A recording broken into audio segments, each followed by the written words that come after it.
मैया जब तक जीऊँ मैं सुहागन रहूं, मुझे इतना ही वर चाहिए, मुझे इतना ही वर चाहिए। हैप्पी करवा चौथ। मेरी जितनी भी सुहागिन महिलाएं हैं सभी को मेरी तरफ से करवा चौथ की ढेर सारी शुभकामनाएं। आज के व्रत में हम जानेंगे कि कब है मुहूर्त, कब है तिथि, कितने बजे चांद निकलेगा। आज के व्लॉग में मैं आपको सब कुछ बताऊंगी। तो मेरी जितनी भी दोस्त है सभी को हैप्पी करवा चौथ, हैप्पी करवा चौथ। दोस्तों आज मैं आपको अपने इस वीडियो के माध्यम से बताऊंगी कैसे हमें करवा चौथ 2024 का करना है, और जिनकी अभी नई नई शादी हुई हैं वो लोग भी जान लें, और जो पहले से व्रत रह रही हैं हमारी सुहागिन महिलाएं वो तो सब खैर जानती ही होंगी, लेकिन जिनकी नई नई शादी हुई है तो चलो ये मैं अपने वीडियो के माध्यम से आपको बताना चाहूँगी। तो दोस्तों अब की बार जो हमारा करवा चौथ पड़ रहा है वो 20 अक्टूबर को पड़ रहा है। 20 अक्टूबर 2024 दिन रविवार का पड़ रहा है। तो दोस्तों ये भी बहुत अच्छी बात है क्योंकि जो हमारे पति हैं उनकी छुट्टियाँ भी रहेंगी, और वैसे हम लोग के पति इतने बिजी रहते हैं कि फिर उन्हें छुट्टियाँ अलग से लेनी पड़ती हैं। तो ये भी अच्छी बात है, संडे का दिन पड़ रहा है करवा चौथ का। तो अब की बार 20 अक्टूबर 2024 दिन रविवार को हमारा पड़ रहा है करवा चौथ का व्रत। और मैं बता दूं इसका शुभ मुहूर्त और क्या है। तो जो हमारी चतुर्थी तिथि प्रारंभ हो रही है वो 20 अक्टूबर 2024 को सुबह मॉर्निंग में प्रारंभ हो जाएगी। 6:46 से शुरू हो रही है, और 21 अक्टूबर 2024 को सुबह 4:16 पे ये तिथि ख़त्म हो जाएगी। तो इस हिसाब से हमें जो व्रत रहना है वो 20 तारीख को और रविवार के दिन मॉर्निंग से हमें व्रत रखना है। तो जो हमारा करवा चौथ का व्रत होगा वो 20 तारीख को होगा, और शाम को 5:46 से और शाम 7:02 तक पूजा का टाइम है। 5 बजे तक आप एकदम रेडी हो जाना, क्योंकि अब की बार बहुत जल्दी पूजा का समय है। तो 5:46 वही 6 बजे से लेकर के और 7:02 तक आप पूजा कर सकती हैं। ये शुभ मुहूर्त है करने को, तो आप 8 बजे तक भी कर सकती हैं जब 8 बजे हमारा चंद्रोदय का समय होगा। तो लेकिन जो शुभ मुहूर्त है वो 5:46 से लेकर के 7:02 तक का है। इस बीच में आप पूजा पाठ करिए। उसके बाद में 8 बजे, ठीक 8 बजे चंद्रोदय का समय है, जिस समय चंद्रमा के हमें दर्शन होंगे, हम अर्घ देंगे। तो चलिए दोस्तों ये तो मैंने आपको बता दिया कि कब तिथि प्रारंभ हो रही है, कितना बजे आपको मुहूर्त है और क्या करना है। अब मैं आपको बताऊंगी कि मॉर्निंग से उठ के आपको करना क्या क्या है। दोस्तों हमारी जितनी भी सुहागिन महिलाएं हैं जो पहली बार करवा चौथ का व्रत रह रही हैं, तो मैं उन लोगों को मैं बता दूं कि अब की बार आपका पहली बार करवा चौथ का व्रत है, तो हमारी जितनी भी सखियां हैं, सहेलियां हैं, वो सवेरे उठें, स्नान करें।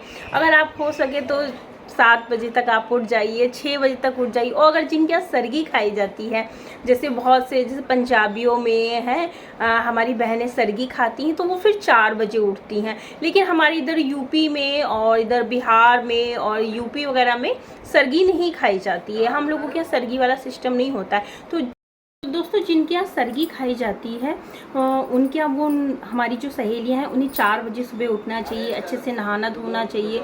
और जो भी आपकी सास कहें कि नहीं हमारे यहाँ सरगी में ये चीज़ें खाई जाएंगी, वो चीज़ें आप खा लीजिए। और कहते हैं कि सास को सुहाग का सामान सब दिया जाता है सरगी में, तो जैसा आपके यहाँ रूल होता हो उस तरीके से आप करिए। लेकिन हमारे यूपी वगैरह में सरगी नहीं खाई जाती है।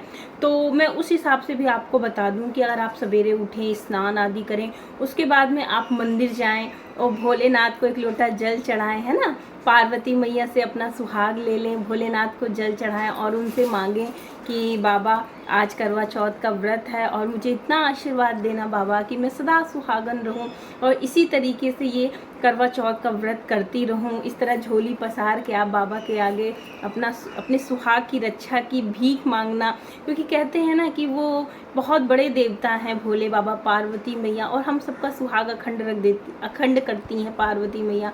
तो पार्वती मैया के लिए आप सुहाग का सामान ले लीजिए, उनको सब लहंगा पहनाइए, लहंगा आप पहले से खरीद लीजिए, नहीं तो साड़ी आपके पास में हो तो आप साड़ी पहनाइए, सुहाग का सारा सामान चढ़ाइए, और माता जी से अपने लंबे सुहाग की दीर्घायु की उनसे आप प्रार्थना करिए, आशीर्वाद लीजिए।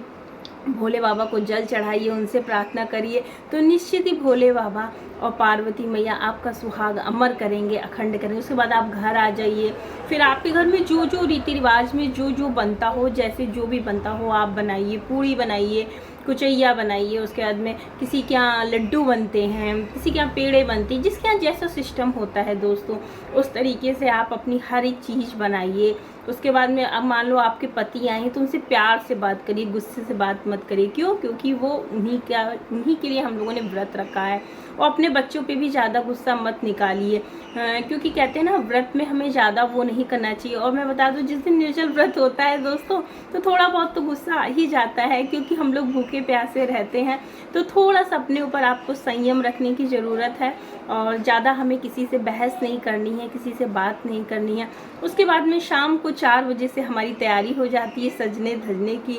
अच्छे से हम 16 श्रृंगार करें, रेड साड़ी पहने, देखिए जैसे मैंने पहन रखी है और जो भी आपकी शादी में चढ़ाओ में जो भी आपके यहाँ चढ़ाओ आप सारा अपना सामान पहनिए, सोने का पहनिए। सोने का अगर नहीं है जिसके पास में तो वो आर्टिफिशियल भी ज्वेलरी पहन सकता है, देखिए जैसे मैंने पहन रखी है। और जिसके पास में जो जैसा हो वो सब आप अच्छे से पहनिए, पैरों में रंग लगाइए, महावर लगाइए, 16 श्रृंगार करिए, अच्छे से अपने पति के लिए तैयार हों। बताती हूँ, ये देखिए इस तरीके से अगर आपके यहाँ ये सिस्टम हो तो आप ये थाली ले सकते हैं। ये देखिए थाली है, चलनी है और ये लोटा है। ये मैं आपको बता रही हूँ, इससे आप पूजा करेंगी तो कहते हैं ना पति पत्नी में और संबंध अच्छे होंगे, क्योंकि इसमें रेड कलर है। और जो रेड कलर इसीलिए कहते हैं करवा चौथ पे रेड कलर की साड़ी पहननी चाहिए। और मैं आपको बता दूं मेरी बहनों, कभी भी आप काला, नीला और हरा इस तरीके का कपड़ा कभी मत पहने करवा चौथ में। हमेशा या तो पीला पहने और या तो रेड कलर की साड़ी पहने। और मैं आपको बता दूँ, और जब भी चूड़ियाँ पहने तो हमेशा रेड कलर की ही पहने। जो आपकी शादी में लहंगा चढ़ा हो या साड़ी जो भी आपके ससुराल से आया हो आप उन सब चीज़ों को पहने। और जो भी आपके पास में जेवर हो उन सब चीज़ों को पहने और पैर में महावर लगाएं। मेहंदी आप एक दिन पहले ही अपने हाथों में लगवा लीजिए।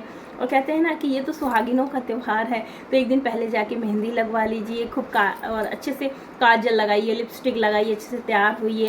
उसके बाद में फिर देखिए आजकल मार्केट में ये सब चीज़ें बहुत आती हैं, कितने अच्छे से ये लोटे आए आप देख सकते कितना प्यारा लग रहा है। और ये चलनी है और इस तरीके से आप अपने पति को देखिए, उनको ऐसे निहारिए। और है ना कहते हैं ना जब हम चांद का दर्शन करते हैं ना, जब रात में चांद निकलता है तो हम उसका दर्शन करते हैं। और जब इस छलनी से हम अपने पति को देखते हैं तो कहते हैं हमारे पति की और आयु लंबी होती है। और कहते हैं ना इसमें जितने छोटे छोटे छेद होते हैं ना उससे 100 गुना ज़्यादा हमारे पति की आयु बढ़ती है। और इस छलनी में एक दिया भी रखा जाता है और ये लोटा भर के आप ले जाइए, इससे आपके पति आपको पानी पिलाएंगे। और ये थाली अच्छी सी है, मार्केट में मिलती ही आप ख़रीद लीजिए। इस थाली में अच्छे से रेड कलर की थाली है और अपना फूल और मिठाई और दिया सब रखिए। आप अपने पति के पैर छूइए, वो आपको जल पिलाएंगे, कुछ मीठा उनको खिलाइए, उनको तिलक करिए, उनकी ऐसे ऐसे आरती उतारिए, उनके पैर छूइए।